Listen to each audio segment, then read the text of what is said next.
പാലക്കാട് ജില്ലയിലെ കുത്താമ്പള്ളി എന്ന ചെറിയ ഗ്രാമം നൂറ്റാണ്ടുകൾ പഴക്കമുള്ള നെയ്ത്ത് പാരമ്പര്യത്തിന്റെ ഹൃദയഭൂമിയാണ് ഇവിടം. ഇവിടെ ഓരോ നൂലും ഓരോ കഥ പറയുന്നു. ഓരോ കരകൗശലവും ഓരോ സംസ്കാരത്തിന്റെ പ്രതിഫലനമാണ്. കാലുകളും കൈകളും ഒരുപോലെ ഉപയോഗിച്ചാണ് ഓരോ വസ്ത്രവും നെയ്തെടുക്കുന്നത്. എല്ലാവർക്കും ഒരുപോലെ ചെയ്യാൻ പറ്റിയ ഒരു ജോലിയല്ല നെയ്യൽ.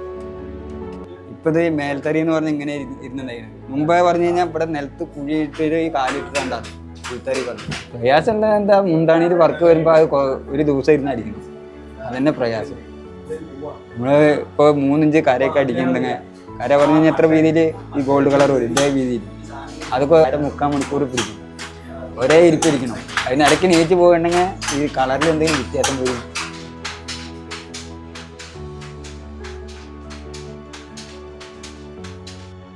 കുത്താമ്പള്ളി എന്ന് പറയുമ്പോൾ നമ്മുടെ നെയ്ത്ത് ഗ്രാമം അതാണ്. നമ്മളെല്ലാവരും നന്നായിരിക്കണം, അല്ലേ? അതല്ലേ നമ്മൾ തൊഴിൽ നന്നായി നടക്കണം, അതാണ് നമ്മുടെ ആഗ്രഹം. നമ്മൾ രാവിലെ വരണോ നെയ്യണോ, എല്ലാവരും സന്തോഷമായിരുന്നു നല്ലോണം നെയ്തല്ലേ, അതാണ് നമ്മുടെ ജീവിതം.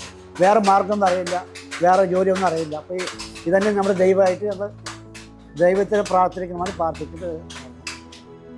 1972 കുത്താമ്പള്ളി കൈത്തറി സംഘം ആരംഭിച്ചത്. സ്വകാര്യ വ്യക്തികളാണ് നെയ്ത്തിനാവശ്യമായ അസംസ്കൃത വസ്തുക്കൾ കൊടുത്തിരിക്കുന്നത്. ഞാനിപ്പോൾ തുടങ്ങിയിട്ട് ഒരു 42 കൊല്ലമായി. 12 വയസ്സ് നെയ്യാൻ തുടങ്ങി. ഞാനിപ്പോൾ ഒരു കോണിനെന്ന് വെച്ചാൽ 6 സാരി നെയ്യാൻ പറ്റും. ഒരു കോണിൽ 1 കിലോ കോണാണ്, അത് 6 സാരി നെയ്യാം ഒരു കോണിന്. വർക്കുള്ളപ്പോൾ ഇത്തിരി കൂടും, പ്ലെയിൻ ആകുമ്പോൾ ഒരു ദിവസത്തിലാവും. വർക്കുള്ള സാരികളൊക്കെ 2 ദിവസമൊക്കെ ആവും. അതിന് ഒരു ദിവസം നെയ്താൽ 1500 റുപ്യ കിട്ടും ഒരു ദിവസം നെയ്താൽ. പാവക്ക് മോശമായ നെയ്യാൻ പറ്റില്ല, അങ്ങനെയൊക്കെ ഉണ്ട്. നൂല് മോശമായ പിന്നെ നെയ്ത്ത് അത് മുറിച്ചിട്ട് വേറെ ആയിട്ട് ഇടണം. അങ്ങനെ ഒരു പ്രോബ്ലം ഉണ്ട് അതിൽ. ആദ്യമൊക്കെ ഉണ്ടായിരുന്നു സൊസൈറ്റിയിലൊക്കെ ആനുകൂല്യങ്ങളൊക്കെ ഉണ്ടായിരുന്നു പണ്ടൊക്കെ. ഇപ്പോൾ സൊസൈറ്റി തന്നെ കമ്മിയായി ഇപ്പോൾ നെയ്ത്തൊന്നുമില്ല. ഈ കൊറോണ വന്ന കാരണം സൊസൈറ്റിയൊക്കെ അങ്ങനെ സംബന്ധിച്ച് പോയി. ഇപ്പോൾ ഒന്നും ആരും നെയ്യുന്നില്ല, 5-6 സാരി നെയ്യുള്ളൂ ഇപ്പോൾ അവിടെ. മുഖ്യമായും 2 തരത്തിലുള്ള തറികളാണുള്ളത്: കുഴിത്തറി, മേൽത്തറി. പണ്ടുകാലത്ത് കുഴിത്തറിയാണ് ഉപയോഗിച്ചിരുന്നത്. ഇപ്പോൾ ഒരു സ്റ്റാൻഡ് തരികയാണ്. ഇപ്പോൾ സ്റ്റാൻഡ് തരി അത് ഇത്തിരി എളുപ്പത്തിന് വേണ്ടിയിട്ടേ അത് കുറച്ച് രണ്ടും നെയ്ത്ത് ഒരുപോലെ തന്നെയാണ്. പക്ഷേ അതിൽ ഇരിക്കേണ്ട, നിന്നിട്ട് തന്നെ അങ്ങനെ പോയി ഇരുന്ന് നെയ്യാം. അത് കുറച്ച് സൗകര്യമാണ്. അത് ഇപ്പോൾ വന്നതാണ്. ഒരു 10 വർഷമായിട്ട് ഇത്രയും കാലമൊക്കെ ഇവിടെ കുഴിത്തറി തന്നെ ആയിരുന്നു.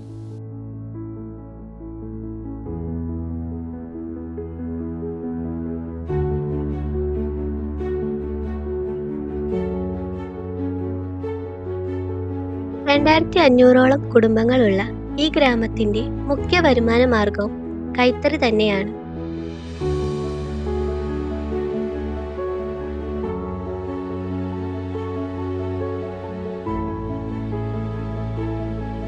അഞ്ഞൂറ് വർഷങ്ങൾക്ക് മുൻപ് കൊച്ചി രാജാവിന്റെ കുടുംബത്തിനായുള്ള പ്രത്യേകതരം ആഡംബര വസ്ത്രങ്ങൾ നെയ്യുവാനായിരുന്നു ഇവരുടെ പൂർവികർ കുത്താൻപള്ളിയിൽ എത്തിയത് എന്നതാണ് ചരിത്രം.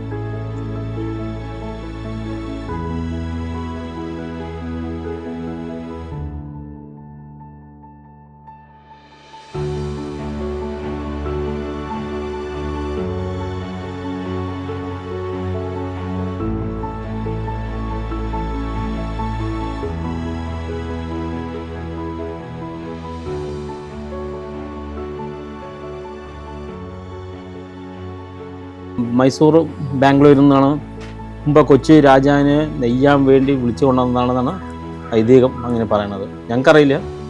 അങ്ങനെ കാലഘട്ടത്തിൽ കൊച്ചി രാജാവിനെ നെയ്യാൻ വേണ്ടിയിട്ട് ഞങ്ങൾ അവിടെ നിന്ന് വിളിച്ചു കൊണ്ടുവന്നിട്ട് ഞങ്ങളിവിടെ നെയ്തിട്ട് കൊച്ചി രാജാവിനും കൊടുത്തിട്ടുണ്ട്.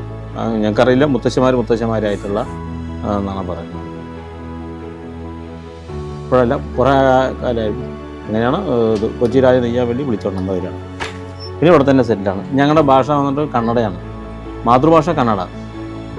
പിന്നെ വീട്ടിലെ കുട്ടികളൊക്കെ എഴുതലൊക്കെ മുഴുവനും മലയാളം, പഠിക്കുന്നത് മുഴുവനും മലയാളം. മാതൃഭാഷ കന്നഡ, വീട്ടിലെ കന്നഡയൊക്കെ സംസാരിക്കുള്ളൂ. ചർക്ക ഉപയോഗിച്ച് ഗണ്ണിക്കയിൽ ചുറ്റിയെടുക്കുന്ന നൂലുകൾ ഒരു ദിവസം കന്നിപ്പശയിൽ മുക്കിവെക്കുന്നു. ഇത് നൂലിനെ കൂടുതൽ ദൃഢമാക്കുന്നു. ഇതിനെ ഗണ്ണിക്കയിലേക്ക് ഘടിപ്പിച്ച് കൂടാക്കി മാറ്റുന്നു. ഇതിന്റെ താളാത്മകമായ ചലനത്തിൽ നെയ്ത്ത് ആരംഭിക്കുകയായി.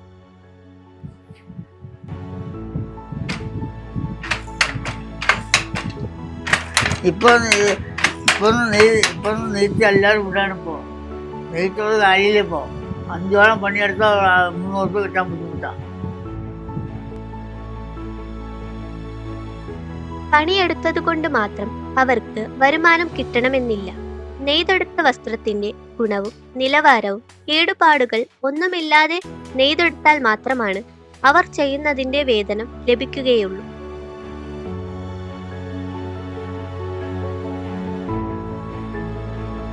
കൈത്തറി സാധനം എന്ന് പറഞ്ഞാൽ വില കൂടിയതാണ് മെയിനായിട്ട്.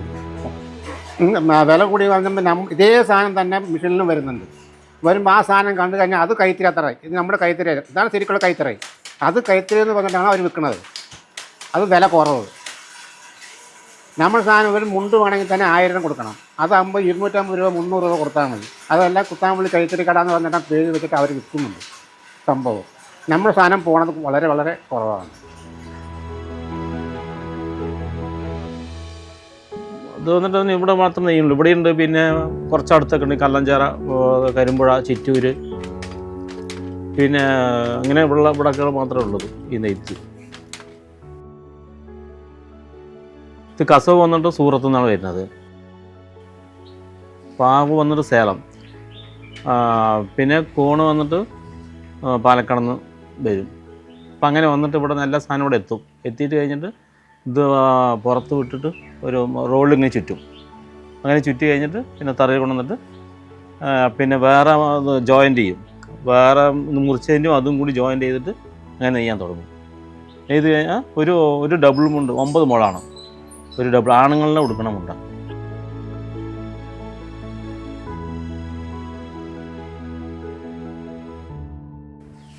അത് ചാമുണ്ടേശ്വരി, ചൗടേശ്വരി, അതാണ് നമ്മുടെ ദൈവം. അപ്പോൾ ഞങ്ങൾക്കൊന്ന് 3 ദിവസം ആരും ഈ തൊഴിൽ ചെയ്യില്ല. എല്ലാം മുടക്കാണ്. ചൊവ്വാഴ്ച, ബുധൻ, വ്യാഴം, വെള്ളി, വെള്ളിയാഴ്ച വരെ തൊഴിൽ മുടക്കാണ്. നെയ്ത്തും കടകളും ഒന്നും ഉണ്ടാവില്ല. 3 ദിവസം എല്ലാവരും നെയ്യാൻ പാടില്ല, നിർബന്ധമാണ്. ആരും നെയ്യില്ല.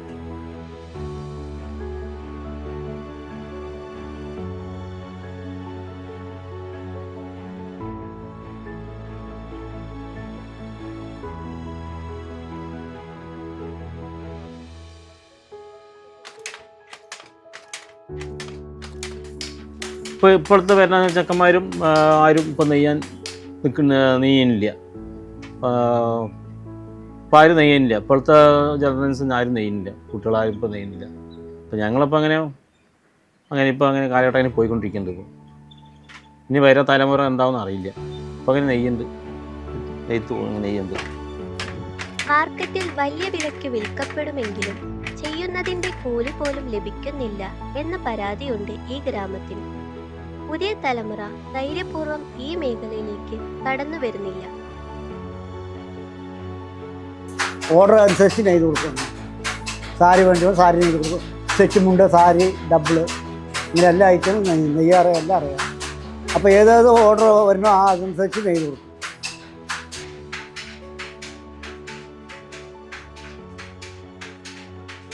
ഞങ്ങൾക്ക് കൂലിയാണ്. ഇപ്പോൾ ഇത് നെയ്ത് കൊണ്ടേ കൊടുത്ത് ഞങ്ങളിപ്പോൾ ഒരു കടയിൽ നിന്നാണ്, ആഷാ ഹാൻഡ്ലൂം കടയിൽ നിന്നാണ് ഞങ്ങൾ വാങ്ങിക്കൊണ്ടിരിക്കുന്നത്. അത് ഞങ്ങൾക്ക് വന്നിട്ട് എല്ലാം അവർ തന്നെ തരും. കസവ്, പാവ്, ഫോണ്, നൂലൊക്കെ തരും. ഞങ്ങൾ നെയ്ത് കൊണ്ടേ കൊടുത്ത കൂലിയാണ്. കൂലിക്കാണ് ഇപ്പോൾ നെയ്യുന്നത്. ഞങ്ങൾക്ക് കൂലിയാണ്. ഒരു പാവ് മുറിച്ച് കഴിഞ്ഞാൽ എത്ര രൂപ എന്നുണ്ട്, അത് കിട്ടും. അല്ലാണ്ട് ദിവസം അതൊന്നും ഡിവൈഡ് ചെയ്യണം പൈസ എത്രയെന്ന് മാത്രം. ഞങ്ങൾക്കൊരു പാവ് മുറിച്ചാൽ ഒരു 9 ഡബിൾ നെയ്ത് കഴിഞ്ഞാൽ ഞങ്ങൾക്ക് എത്ര രൂപ തരും, അത്ര ഞങ്ങൾക്കുള്ളൂ ഒരാൾക്കാർക്ക്. അപ്പോൾ എല്ലാ വേറെ ഇതിൽ പോലും പിന്നെ ഈ നെയ്യുമ്പോൾ വീട്ടിൽ എത്ര പേരുണ്ട് അവർ മുഴുവനും കഷ്ടപ്പെടണം. ഇത് തനിച്ച് ഒരാളെ കൊണ്ട് ഒന്നും പറ്റില്ല. വീട്ടിൽ 2 ആളോ 3 ആളോ 4 ആളുണ്ടെങ്കിൽ ഒരാളെ കണ്ടിച്ച് തരണം, ഒരാളെ കസവ് ചെയ്യാൻ, എല്ലാവർക്കും പണിയുണ്ട്.